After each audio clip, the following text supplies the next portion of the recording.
Olá pessoal, bem-vindos ao nosso novo episódio do Exec Talks, 11ª edição do nosso videocast.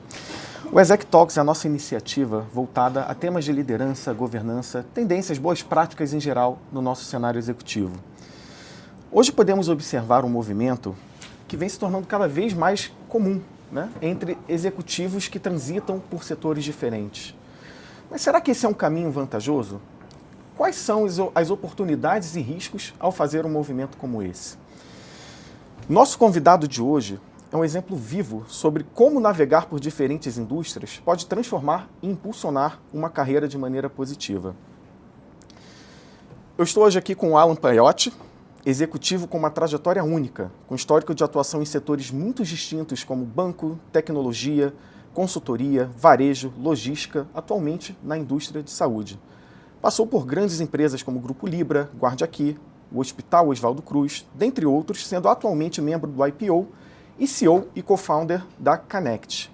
A Connect hoje é o maior ecossistema digital canábico da América Latina e que vem conectando pessoas, médicos e instituições de saúde de forma inovadora, com um propósito claro de impactar positivamente na vida das pessoas.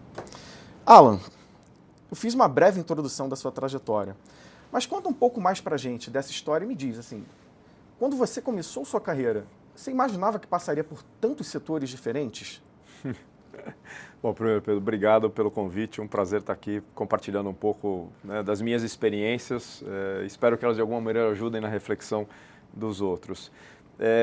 Para ser honesto, lá no começo da minha carreira, eu não tinha nenhuma clareza de fato do caminho a seguir. Eu comecei trabalhando relativamente cedo, eu estudei na Fundação Bradesco, comecei trabalhando como office boy lá na Cidade de Deus, e eu tinha uma grande paixão na época, que era tecnologia. Então eu comecei a minha vida profissional no mundo da tecnologia, tenho uma formação em tecnologia, depois eu fiz biologia, me especializei em genética, mas é uma outra história, né? Mas naquele momento eu comecei a minha carreira no caminho tradicional. Estudava no banco, consegui lá uma vaga como office boy, passei por uma função na área de tecnologia dentro de uma grande instituição, né? Mas eu sempre tive muita curiosidade por conhecer outros negócios, por conhecer outras indústrias.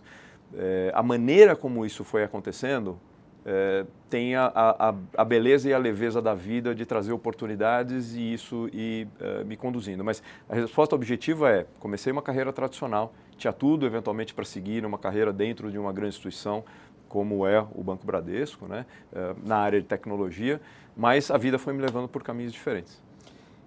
Bom ponto, deixa eu te perguntar, porque um movimento como esse muitas das vezes é visto como um risco, né? Qual foi o momento, teve algum momento onde você entendeu que fazer esse tipo de movimento traria mais oportunidade do que riscos para você? Teve sim. Eu acho que, assim, brevemente, o que aconteceu no meu início de carreira? Eu comecei lá trabalhando com uns 13 anos, trabalhei no banco até os 18 anos praticamente, eu consegui uma bolsa do Rotary para fazer um intercâmbio, que era um desejo que eu tinha há muito tempo, e fui morar um ano nos Estados Unidos, né? E era um pouco dessa inquietude de eu quero aprender coisas novas, eu quero entender como que as coisas, de fato, queria expandir o meu horizonte. Quando eu voltei dos Estados Unidos, eu voltei trabalhando em tecnologia, né? Fui chamado por uma empresa para prestar serviços para o Bradesco, que era uma empresa que fazia consultoria para o banco, e aí quando eles souberam que eu voltei, o pessoal do banco me recomendou e eu voltei a trabalhar nisso. Desta empresa, eu tive a oportunidade de sair para empreender. Aí eu saí, na época, com um diretor que eu tinha nessa empresa e nós montamos uma empresa de tecnologia, né? Com essa empresa de tecnologia, a gente acabou se conectando com uma grande consultoria estratégica na época que chamava-se Booz Allen, né? E nós criamos um time que fazia a implementação de soluções de tecnologia para os projetos estratégicos. E aí acho que foi um grande momento que acabou direcionando a minha vida, porque a Booz Allen, trabalhar numa empresa de consultoria, eu tinha 20 anos, 21 anos, é uma recomendação que eu dou inclusive para os meus amigos, né? Tentei fazer isso com as minhas filhas, assim, trabalhar numa consultoria deste nível, dessa qualidade, neste momento de vida, é um privilégio, porque naquele momento você tem um universo de coisas para explorar, você está exposto a problemas complexos com pessoas super inteligentes que sobem a barra, e você, em pouco tempo, consegue ter contato com muita coisa. Mas uma coisa que me incomodou depois de algum tempo convivendo com a consultoria é de que eu sentia muita falta de executar. Então, Então a consultoria fazia um trabalho brilhante de recomendação estratégica e eu ficava muito distante da aplicação daquilo, né? E ali foi um momento muito importante que eu falei assim, eu preciso sair por um caminho onde eu consiga estar mais próximo da execução, mais próximo do dia a dia. Assim, eu acho que no longo prazo eu estar só numa cadeira de estudar problemas complexos, propor soluções, vai me limitar. Então, acho que essa foi a primeira grande chave que me despertou para esse mundo. Assim, eu quero, de fato, atuar em coisas novas, em coisas diferentes, experimentar desafios diferentes que acabaram acontecendo em diferentes indústrias. Legal. E vamos lá, quando a gente pensa, né, no movimento usual, né, você sai de um player para um concorrente, uma outra empresa dentro de um mesmo mercado. Geralmente você tem um desafio de adaptação de fit cultural, né, que por si só já não é simples. Mas bem ou mal você está dentro da mesma indústria, você conhece os caminhos, você sabe quais são as particularidades. No seu caso, ao mesmo tempo que você teve transições e teve, né, que se desafiar em relação à fit cultural, você teve que se desafiar em relação a entender um novo mercado, ao mesmo tempo. Como que foram essas situações para você? E uma curiosidade, teve algum momento que o desafio do fit cultural se sobrepôs, foi mais complexo do que se adaptar ao novo mercado em questão? Sem dúvida, sem dúvida. Assim, agora eu vou te dar a leitura, né, nos meus 53 anos hoje, olhando em retrospecto, né? Mas lá atrás nem tudo, muito disso não era claro e eu fui descobrindo isso ao longo do caminho.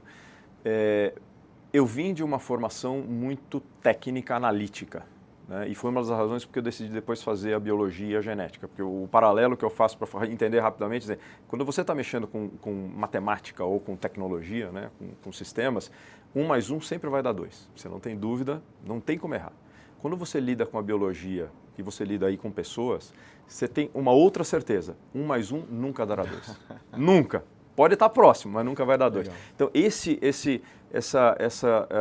você trabalhar com essa perspectiva te cria uma necessidade de adaptação que foi me ajudando a moldar o meu perfil ao longo do tempo. Eu acho que eu sempre tive uma facilidade muito grande por aprender as questões técnicas, as questões de negócio. Eu sempre fui muito curioso, eu sempre estudei muito. Até hoje eu faço cursos todo ano em Harvard, fui já para o INSEAD, já fui para a London Business School, fiz cursos aqui. Então, assim, essa preocupação de estar antenado e atualizado do ponto de vista técnico é algo que eu sempre mantive ativo. O que eu fui aprendendo e adaptando, e isso foi muito duro no começo da minha carreira, porque eu comecei a ter posições de liderança muito novo. No banco eu assumi uma primeira cadeira de gerência com 15 anos de idade. Fui colocado lá para cuidar num departamento com 4 microcomputadores na época que produziam coisas para dentro do departamento de cobrança, que era a área que eu comecei a trabalhar.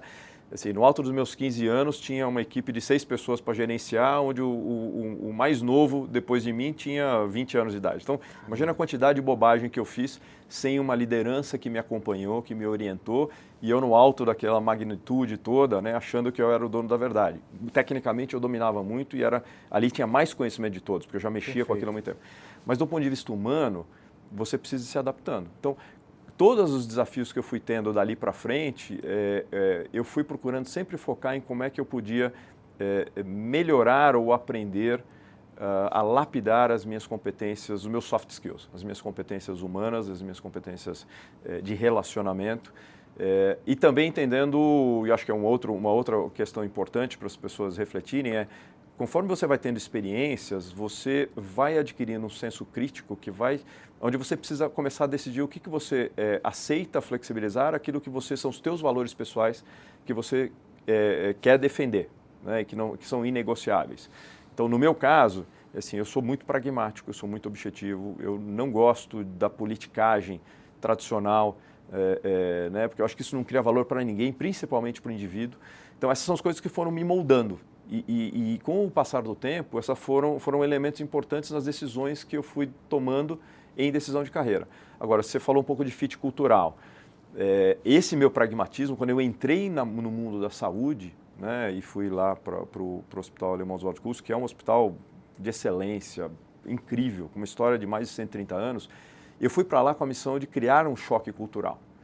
E o que eu aprendi ali, e assim, foi muito interessante, é que este pragmatismo numa instituição com uma cultura tão forte, ela gera muito desconforto. mas ali eu tinha um papel, eu fui lá para criar o desconforto. Mas, talvez olhando para trás, certamente coisas que eu poderia ter feito um pouco diferente, mas eu acho que quando você quer criar transformação, quer criar mudança, os posicionamentos claros ajudam a acelerar o processo. Legal.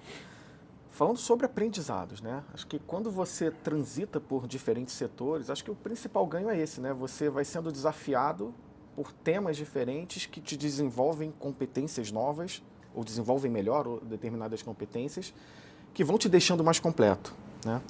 Você falou do Oswaldo Cruz, eu fico imaginando, né, você chegando lá e logo em seguida, né, recém-chegado na indústria da saúde, no hospital, ter o tema da pandemia. Acho que aqui caberia um videocast só sobre isso. Os cabelos brancos são de lá, dessa época. Mas pensando em toda a sua jornada, cada transição, cada competência nova, como que você entende que isso colaborou para a construção do executivo que você é hoje, para você conseguir lidar, né, com uma situação de você ser CEO de uma startup em early stage? E essa foi uma decisão assim, curiosa, eu diria. Isso eu comecei a Connect em 2021, né? E eu me perguntei, a Connect é a quarta startup que eu crio, né?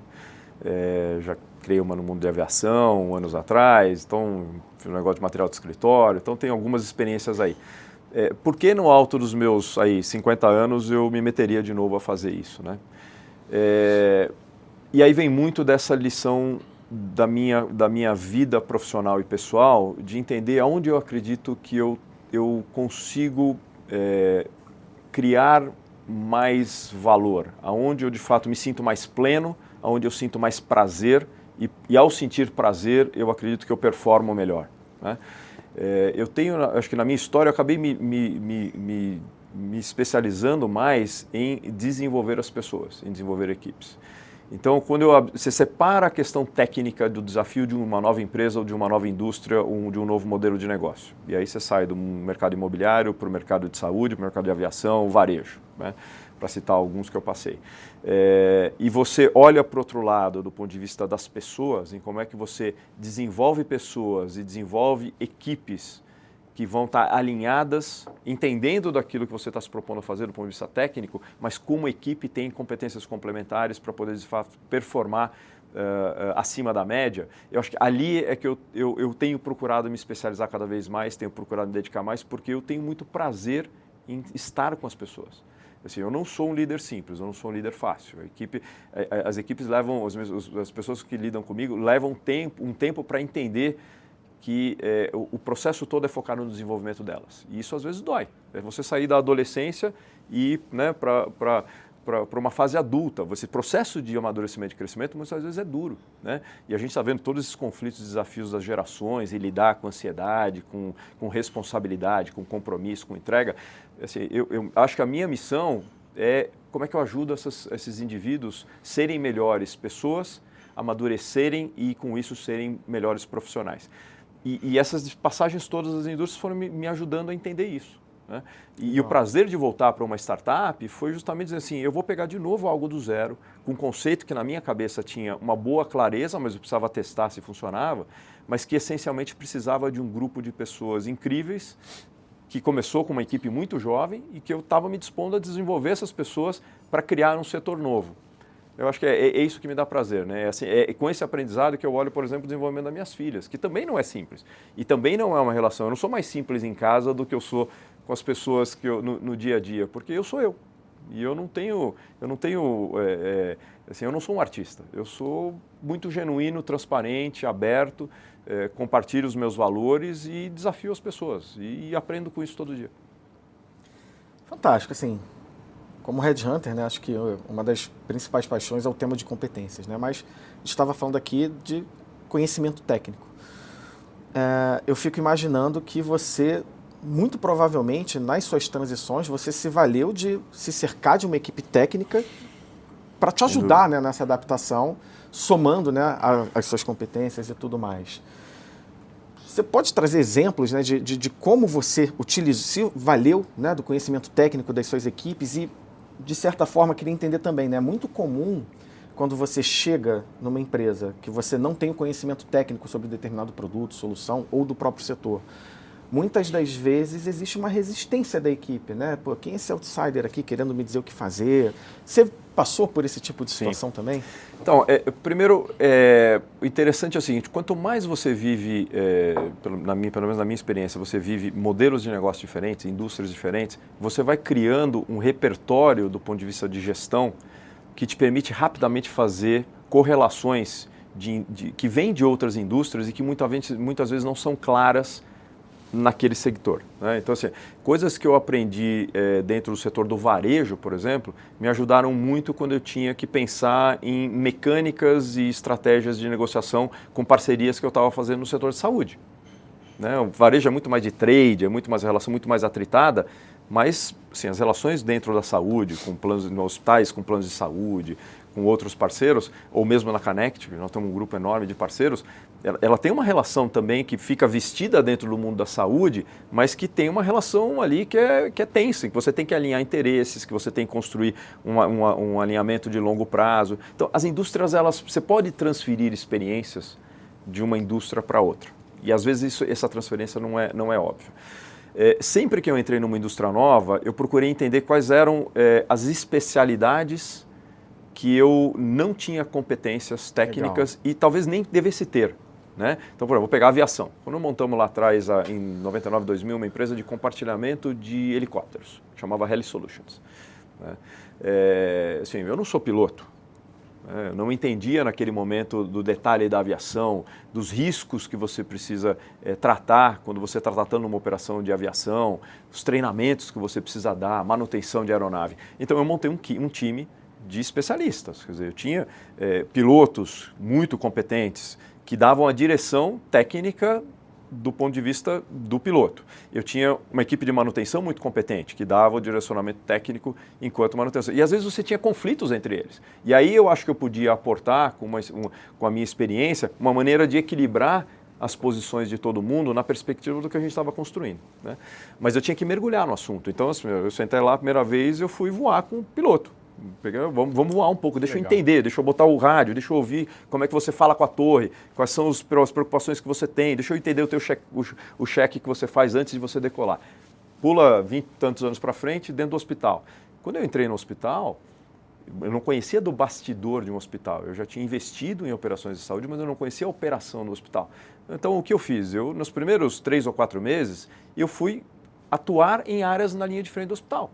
Então, fui várias vezes em turnos às 6 da manhã dentro do centro cirúrgico, carregar o carrinho que coletava a roupa do cirurgião. Eu entrava na sala cirúrgica para ajudar a botar os instrumentos na mesa. Eu fui ajudar a carregar carrinho, empurrar carrinho com o paciente, junto com a equipe para entender. Falei assim, me explica como é que é.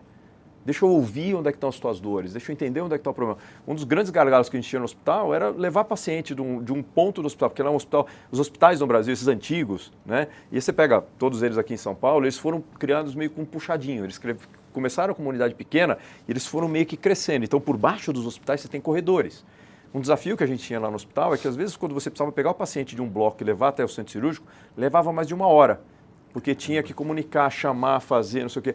Mas ninguém tinha parado para andar com as pessoas que iam buscar o paciente para ver como é que você podia otimizar o processo. E era coisas tão simples como assim, se a gente tiver um radinho e alguém que está numa central de comando que aproveita, porque ele ia buscar um paciente e voltava, aí ele ficava sozinho, ele tinha que ir para outro bloco, em vez de ele levar alguma coisa para um bloco e voltar com outra coisa, ele fazia uma viagem sempre vazia, né? Esse tipo de coisa, tinha que andar com ele para entender, falar, me explica a tua dor.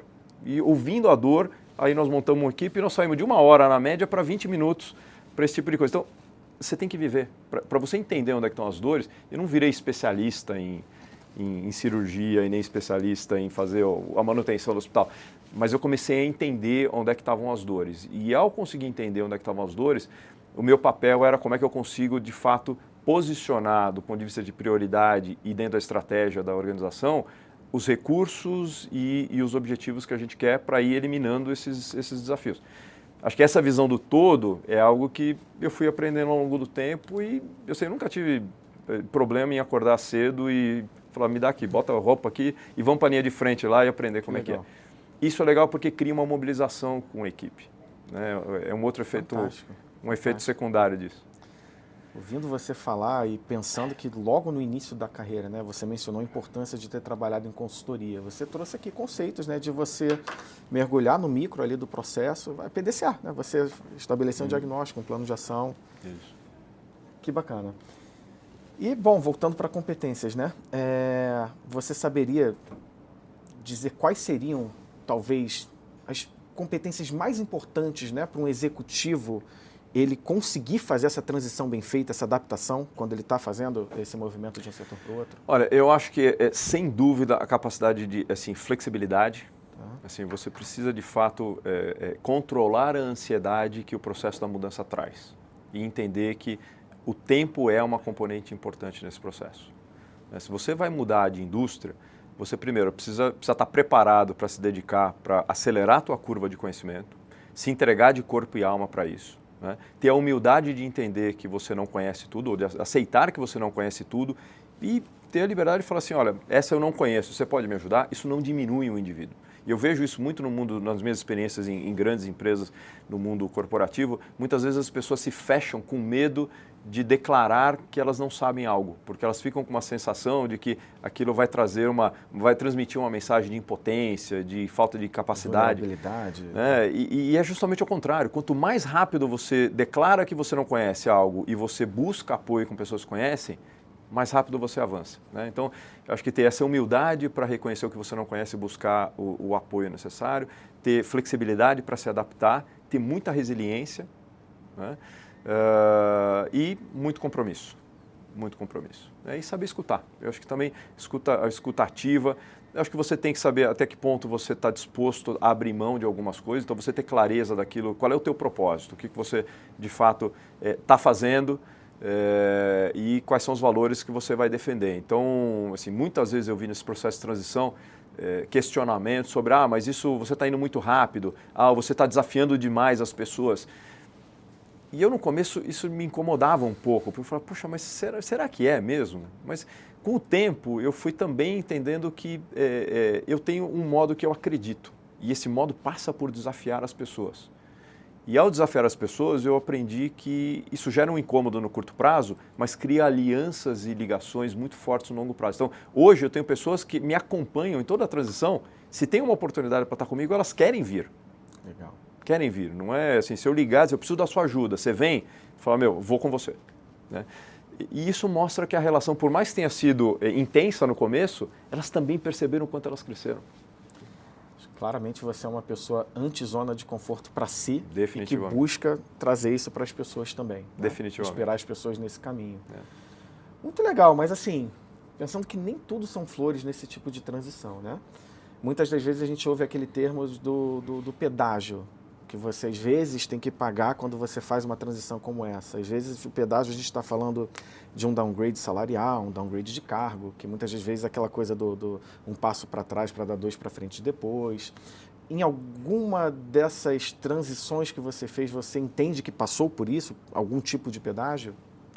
Olha, acho que nesse contexto, como eu fui por um caminho menos tradicional do ponto de vista de uma carreira executiva, eu sempre tive em papéis mais de liderança, num posicionamento um pouco diferente. Nos últimos, talvez, quase 20 anos, eu acabei indo por um caminho onde eu tenho feito co-investimentos em empresas, e aí fiz isso, por exemplo, no Guarda Aqui com o fundo de Private Equity, né, e com outros fundos, e assumido a gestão dessas empresas.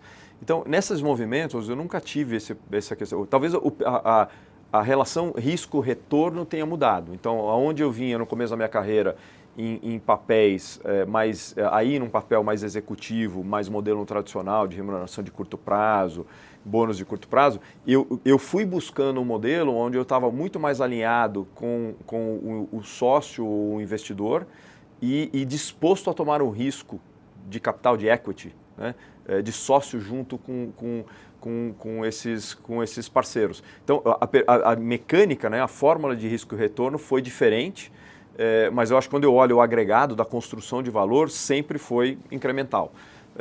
Mas aí cada um tem que entender o seu perfil de risco, o seu apetite. Né? Eu acho que chega um momento da vida também em que, assim, não sou multimilionário, mas eu acho que eu consegui adquirir um nível de conforto que me dá uma certa tranquilidade de poder fazer as escolhas de onde eu quero dedicar minha energia e meu tempo, sem ficar com essa amarra e essa prisão de que primeiro eu tenho que privilegiar o resultado de curto prazo.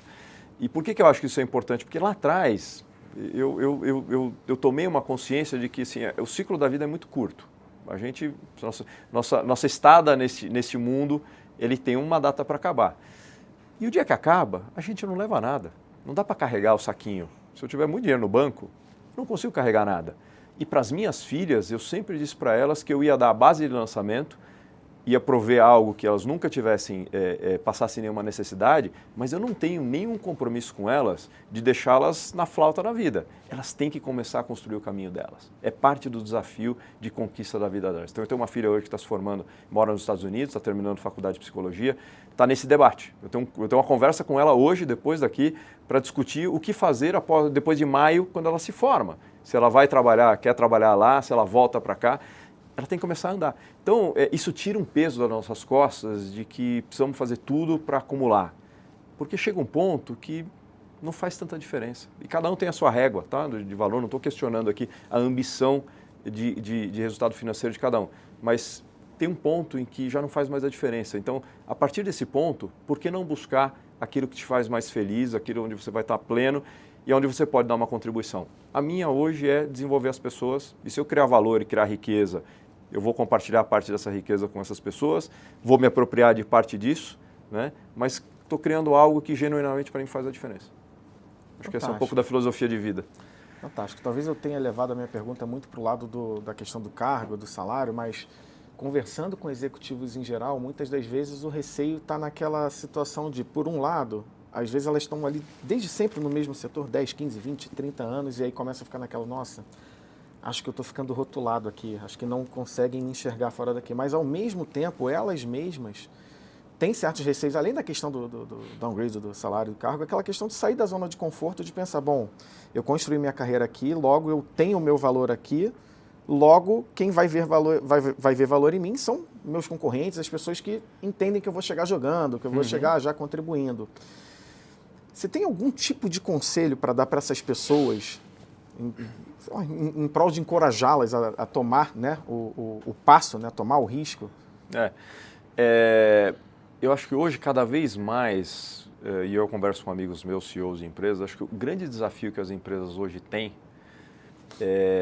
ele está muito mais associado aos soft skills das pessoas, porque as empresas estão se estruturando para qualificar e formar, do ponto de vista técnico, né, as pessoas que estão atuando ali. Então, quem está disposto a fazer essa migração, eu acho que ela deveria fazer uma avaliação, uma autoavaliação das suas competências humanas que vão maximizar a chance dela fazer essa transição para um novo setor. E eu acho que ali está o diferencial. Então, se é uma pessoa que tem um perfil muito forte, com um bom track record, por exemplo, em novos projetos ou inovação, você não precisa ficar amarrado numa indústria só porque você participou de muitos projetos ligados à inovação naquela indústria. A competência de ter uma cabeça aberta, ter a capacidade de procurar perspectivas que vão te permitir inovar em outras indústrias, ela não é necessariamente só inerente a onde você tem uma experiência técnica. Então, como é que você dissocia a tua experiência técnica das tuas competências humanas, dos teus soft skills, e você transforma isso, e aí precisa explicar isso bem, precisa construir uma narrativa importante, e você aí buscar outras vias de crescimento, né? E talvez aí você tenha que fazer um pouco de movimento, acho que a pessoa aí também tem que estar pronta, eventualmente, para se libertar da armadilha do cargo, né? Aquilo que está no cartão de visita. E às vezes as pessoas ficam prisioneiras, né? Elas associam o seu nome, na verdade, à placa que ela apresenta, né? E aí, muitas delas, e aí eu vi isso com amigos que em altíssimos cargos, né, executivos, às vezes perdiam aquela carteira, aquele crachá, por qualquer razão, e entravam em depressão porque eles perdiam a identidade. E elas percebiam que elas não eram reconhecidas no mercado pelo nome delas, porque elas eram, mas pelo crachá que elas tinham. Então, a pessoa se criar independência também do crachá, abre um horizonte de oportunidades maravilhoso. Então... Fantástico. A gente vem falando muito da perspectiva, né, dessa transição do executivo, né, os impactos, as oportunidades e riscos para ele. Quando a gente leva isso para um outro lado, né, a perspectiva da empresa que está considerando contratar alguém que vem, né, de um outro setor correlato. A Red Hunter sempre tem muita história, né? Eu vou contar uma história bem breve. Teve uma vez que eu estava falando com um general manager de um grande player, né, da indústria da saúde. Eu percebo essa tendência. A aceitação desse tema com o general manager geralmente é diferente de quando você está falando com camadas hierárquicas mais baixas. Na troca que eu tive com ele, eu perguntei, vem cá, o que você acha, né, de ter experiências, né, fora do lugar comum, de trazer alguém, né, que vem do concorrente, que às vezes vem com os mesmos vícios, né, com toda aquela mecânica já do seu mercado. Às vezes você trazer alguém de BI que venha de repente de consumo, de farma, né, que puxam muito esse lado. Às vezes alguém de suprimentos que venha do setor automotivo, que vai trazer competências aqui que o seu time de suprimentos não tenha. E ele falou, Pedro, eu acho isso fantástico, eu provoco muito os meus diretores, meus gerentes dentro dessa linha. Corta para alguns meses depois, eu estou com 2 diretores diferentes deles para fazer alinhamento de um gerente nacional de vendas, um gerente regional, e eles falando, né, eu quero um cara que vem do meu concorrente, que vai chegar jogando, que tem carteira, que rapidinho já vai trazer resultado. Aí eu trouxe, tá, mas e se a gente experimentar, não precisa ir lá para o outro setor, mas um mercado correlato, né, que vai trazer outras competências. Inclusive, eu tive uma conversa dessa com o general manager aqui, os dois riram, na mesma hora falaram, muito legal ele ter falado isso, porque eu contrato alguém nessa linha, passam 3 meses, o resultado não vem, eu falo, não, veja bem, né, essa pessoa está trazendo boas práticas para a gente e o resultado não vem, ele vai me dar uma sapatada enquanto está vindo com esse discurso bonito. No final das contas, tá, acabaram sendo 3 vagas que um acabou sendo do mercado e outros 2 não. Isso tem mais ou menos 5 anos e todos estão lá e estão muito bem. Né? Mas eu queria ouvir um pouco de você. Né? Você passou por essa experiência também na perspectiva, né, da empresa contratante de trazer profissionais de outro mercado? Sim. E aí são 2 perguntas, tá? A partir disso. Você percebeu o seu impacto nessas empresas, no status quo, em inovação, em boas práticas e nas pessoas que você contratou com esse intuito também? Sim, e acredito que aí, e aí vou te falar na perspectiva de liderança, tá? Você precisa acreditar muito, ter muita convicção de que a diversidade promove de fato um desenvolvimento no médio e longo prazo. Porque no curto prazo você vai ter que lidar com as características ali específicas do indivíduo que está vindo. E aí você tem que ter, de fato, a disposição de apoiar um indivíduo que está fazendo uma transição e uma migração de um setor para o outro, para ajudá-lo a ganhar as competências necessárias naquilo que ele não tem, mas também para ajudá-lo a disseminar as competências que ele traz e que muitas vezes a companhia não tem, ou ela carece de um amadurecimento.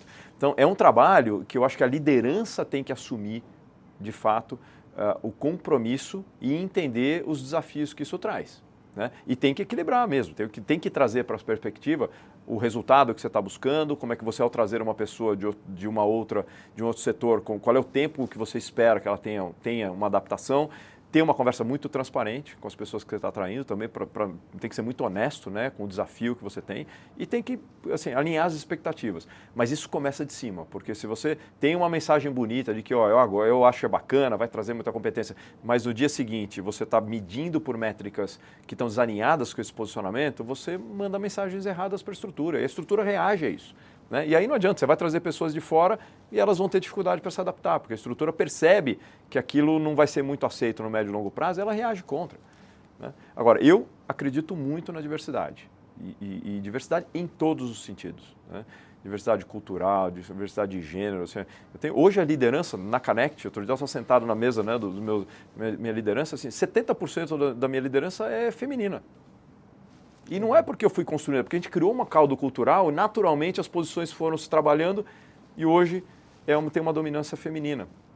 Então, e assim tem lá diversidade de gênero, tem diversidade étnica, étnica, né? Tem diversidade de religião e tudo isso é um caldo que vai te ajudando a pensar de uma maneira diferente. Agora, você precisa promover isso, você precisa dar espaço, você precisa dar voz para as pessoas. Você precisa proteger quando tem uma polarização que eventualmente vai contra isso. Acho que esse é o papel do líder. Tem que acreditar e tem que atuar no dia a dia. Fantástico. Acho que, assim, muitas das vezes, né, na hora de decidir, né, da onde eu vou trazer esse profissional, acaba vindo esse dilema, né? Vou na bola de segurança de trazer alguém que é um movimento menos arriscado ou tomo esse risco, mas também, né, com upsides que eu não teria trazendo a bola de segurança. E, assim, essa percepção de risco muitas das vezes está no próprio CEO, às vezes está no diretor, no gerente, às vezes está no próprio headhunter, inclusive também, que tem aquele receio de errar, né, na contratação que ele está apoiando o cliente dele a fazer. O que você diria para pares seus, para pessoas abaixo de você, para headhunters, na hora de abrir a mente deles em relação a trazer profissionais de fora do lugar comum? Eu acho que isso é um alinhamento de expectativa, né? Eu acho que quando você abre uma nova vaga e você está avaliando as competências que você precisa, e aí técnicas, né, ou não tão técnicas, isso normalmente passa por um debate interno, ou com o diretor, ou com o gerente, quer dizer, alguém que vai estar envolvido na gestão do indivíduo, dependendo do nível que você está contratando. Quando você também tem um headhunter envolvido, eu acho que essa discussão tem que ser feita por esse grupo. Vamos setar o jogo aqui e vamos combinar um pouco de quais são as expectativas. Qual é o perfil que a gente está buscando, qual é o tipo de mudança ou de transformação que a gente espera que esse indivíduo traga para a companhia, quais são as competências que a gente não está disposto a abrir mão. Então, às vezes tem competências de fato muito técnicas. Então, se eu estivesse lá contratando um piloto, né, assim, tem coisas que não dá para abrir mão. Com certeza. Né? Então, não dá para... Vamos pegar um piloto que é mais arrojado, que não olha os protocolos de segurança. Não dá para brincar com isso, né? Mas quando você traz isso para um nível de gestão de uma empresa, eu quero trazer um diretor de operações que precisa pôr... Eu quero mudar o meu modelo de gestão de um modelo muito linha de produção para um modelo mais focado na jornada de experiência do cliente, onde estão os pontos de contato do cliente. Então, você precisa trazer uma pessoa que tenha uma capacidade de abstrair esse conceito e repensar esse modelo. E isso provoca uma mudança na companhia como um todo. Fantástico, Alan. Desculpa te interromper, mas é um gancho aqui legal. Existe alguma área ou áreas específicas onde seja mais propício para esse tipo de experiência, onde de repente tenha menos sensação de risco e mais chance, né, de êxito? Uma boa pergunta. Eu acho que quanto mais técnica é a posição, mais definida é a função, mais definido é o papel, mais claro ficam as competências. Então, aí você tem menos margem de manobra, né? E aí depende muito de cada posição. Eu acho que quando você vai para camadas mais gerenciais, eu acho que todas essas estão abertas a você experimentar, eventualmente trazer competências que vão desafiar o status quo, vão provocar a cultura, mas, de novo, com um alinhamento muito claro, tanto para a estrutura quanto para a pessoa que está chegando. Porque vai ter um choque, vai ter um clash. E se o objetivo é provocar esse clash, porque às vezes você precisa você precisa mudar a inércia do movimento, você precisa mudar a direção do jogo, que isso fique muito claro, alinhado com os pares desse indivíduo que vem, alinhado, né, com o resto da estrutura. Acho que tem uma mensagem corporativa que aí o líder, né, seja ele o CEO ou qualquer que seja o título, ele tem que passar essa mensagem de por que nós estamos indo nessa direção, por que nós estamos trazendo pessoas que vão provocar a gente a pensar de uma maneira diferente, como é que a gente abraça essa diversidade, né, e usa isso como um valor de desenvolvimento da companhia. Né? Acho que depois de um tempo, quando você começa a exercitar isso, começa a acontecer, assim, passa aquele choque inicial, é curioso como isso acaba entrando no dia a dia e mesmo esses desafios novos que as pessoas novas trazem, elas vão fazendo parte da cultura. As pessoas esperam isso, porque é uma oportunidade de crescimento, inclusive para as pessoas que já estão lá. Se elas tiverem a mente aberta, o coração aberto e pularem de fato no jogo, né, com vontade de aprender. É uma oportunidade de crescimento para todo mundo. Legal. Você tem, de repente, alguma história para contar para a gente de algum movimento que você fez, né, na sua equipe, na sua empresa, que não foi bem sucedido, dentro dessa linha de trazer, né, alguém de outro setor, e de repente um aprendizado para ajudar as empresas, né, a quem está contratando a cuidar desse tipo de risco? Eu acho que um exemplo que é fácil de todo mundo entender foi quando a gente estava na Helly Solutions. Assim, era um conceito muito novo, Então a gente montou uma frota de helicópteros aqui que basicamente a gente vendia a propriedade compartilhada do helicóptero. Na época o slogan era você podia comprar um helicóptero pelo preço de um Passat. Na época o Passat era importado, custava $40 mil, você podia comprar a cota de um helicóptero por $40 mil. Então a gente rapidamente teve ali muita adesão, tal, a gente comprou uma frota de 10 helicópteros para começar. E tinha que correr para ter piloto, para ter, né, manutenção e tudo mais.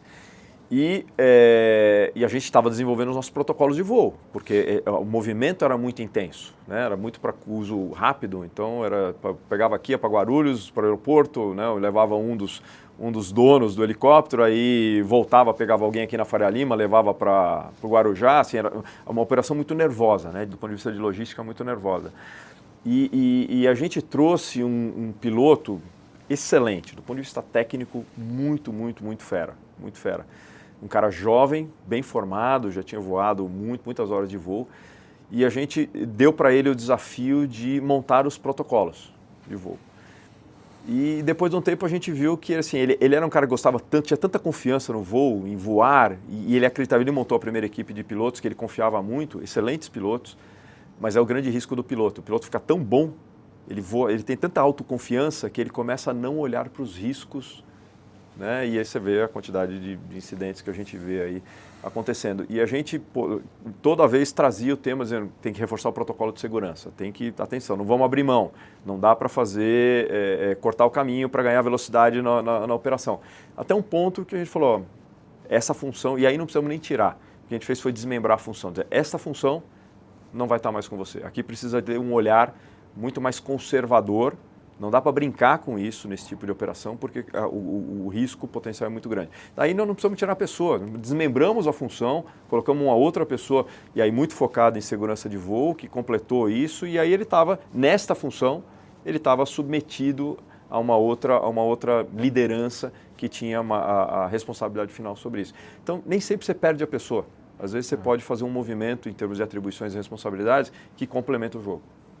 Fantástico. Olha, tá muito, muito legal, muito produtivo, mas infelizmente a gente está chegando no final da conversa, né? Se você tivesse que definir, né, pensando em toda a sua trajetória, em uma frase, assim, tanto para você como executivo quanto para as empresas, assim, qual foi o maior benefício que você teve na sua trajetória? Aprendizado. Aprendizado. Assim, todo dia, assim, eu volto na minha história e eu lembro de capítulos onde eu entrei num setor novo, numa indústria nova, e coisas que eu olhava de fora com uma percepção e eu começava a ver aquilo do outro lado, falava, uau, eu não tinha a menor ideia que era assim. E a gente às vezes simplifica as coisas. A indústria da saúde é uma das mais complexas que eu já passei, porque a inter-relação, né, dos elementos ali é muito sensível, e no fim do dia você tem alguém na ponta que pode não sobreviver, né? Então assim, é um negócio muito, muito, muito intenso. E quando você olha de fora a saúde, você olha como paciente, né? Você vai no laboratório, você critica se demora. O exame dá um problema, você critica porque o exame não chegou na hora. Você vai, assim, quando você olha do outro lado, você fala assim, entendi. Tem outras coisas aqui que precisam ser levadas em consideração. Então, assim, um aprendizado constante e acho que assim, essa curiosidade intelectual de estar sempre dizendo o que tem por trás disso. Então, assim, não leva as coisas de graça, assim, não take it for granted, como dizem os americanos. Né? Não ouve o negócio e fala assim, beleza, assume aquilo. Tem um senso crítico. Tudo, assim, para analisar o que está um pouco por trás. Tenta ler as entrelinhas, né? Se questione sempre sobre qualquer elemento ou informação que você tem, porque quando você vai conectando os pontos, ela pode trazer uma perspectiva talvez um pouco diferente e você pode influenciar de uma maneira importante o desenvolvimento daquele negócio. Fantástico, vai. Uma pergunta extra, né? Instinto inquisitivo do Red Hunter. Depois de tantos setores, tem algum em especial que você não tenha trabalhado ainda, que você vislumbra, caramba, deve ser muito legal, deve ter muita coisa para aprender naquele setor?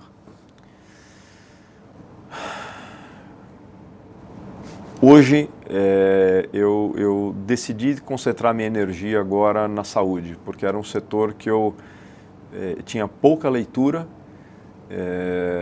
E quando eu comecei a viver isso, eu vi, assim, tem tanta oportunidade para melhorar a experiência, a qualidade, né, do que é feito, e tem tanto por se fazer e tanto para aprender, que eu acho que hoje, de todos os setores que eu passei e os que eu não passei, assim, nenhum hoje está me instigando tanto quanto o setor de saúde. Eu tenho outros negócios ainda, em área imobiliária, tenho algumas outras coisas, que aí são setores que já estão mais dominados, né? São coisas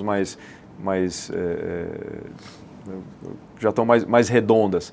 A saúde tem muita coisa para fazer. Que legal. Então, por isso que eu decidi dedicar esses anos aí que eu estou à saúde. Pergunta bônus da bônus. É o mais complexo que você já viveu? Ah, certamente. Certamente, porque... E acho que tem uma questão conjuntural de Brasil, tá? O setor, os players do setor de saúde, quando você olha a cadeia de valor da saúde, né? Então você tem lá o plano de saúde, e o SUS, você tem o médico, você tem todos os profissionais de saúde envolvidos, você tem o hospital, os laboratórios.